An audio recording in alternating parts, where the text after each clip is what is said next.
And if you have a strong business model, you can often beat a better technology with a better business model.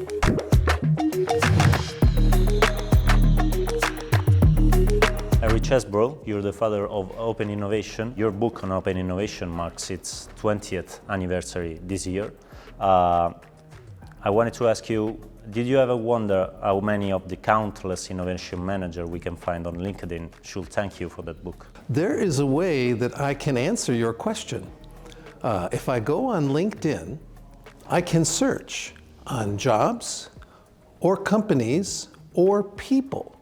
And then I can use open innovation as my search term.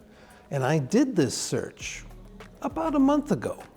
And I got more than 600,000 people on LinkedIn who had open innovation somewhere in their profile. Does open innovation face new challenges today, like sustainability?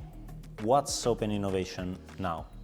So open innovation began as a framework for organizations to innovate not only with the knowledge that they already had, but also to allow knowledge from others to be used in their own innovation activity, and then for the knowledge they have that isn't going to be used in their own organization to allow that knowledge to be used by other organizations. And this became outside in and inside out open innovation.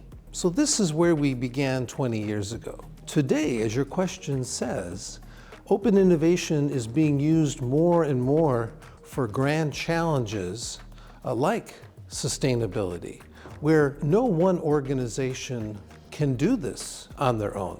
They're going to have to connect and collaborate together.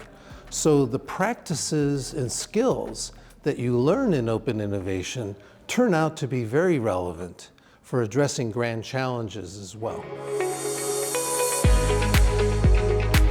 Artificial intelligence is a revolution still underway at the beginning.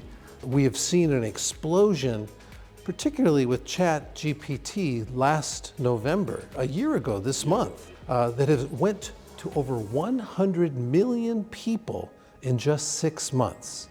So this has been remarkable to see. Since that time, OpenAI, which is the organization that introduced ChatGPT, has a great partnership with Microsoft, a kind of open innovation, you might say, particularly from the perspective of Microsoft. But there are other organizations that are also developing AI, including open source software implementations of AI.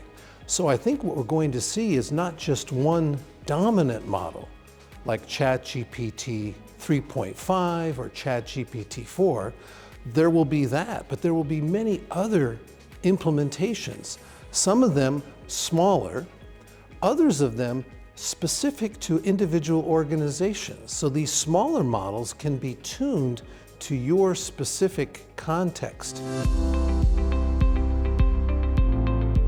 We talked about innovation managers. Let's imagine a guidebook, an innovation manager today. What are the first 3 rules of that guidebook? I would say the first rule is to be humble and realize there is so much useful knowledge available in the world today that it's a good practice before you start doing your own internal work to check and see what's already been done externally that we might be able to use, and then focus your internal work on filling in gaps or connecting the pieces together.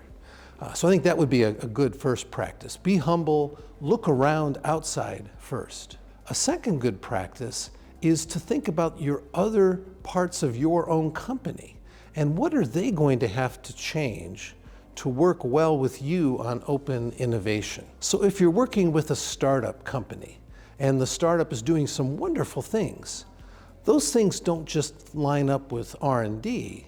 It might affect production or operations or marketing, potentially even distribution and sales. So these other organizations have to be aligned. So that's the second practice. And I guess the third practice is to think about the business model that's going to create value and capture a piece of that value for you.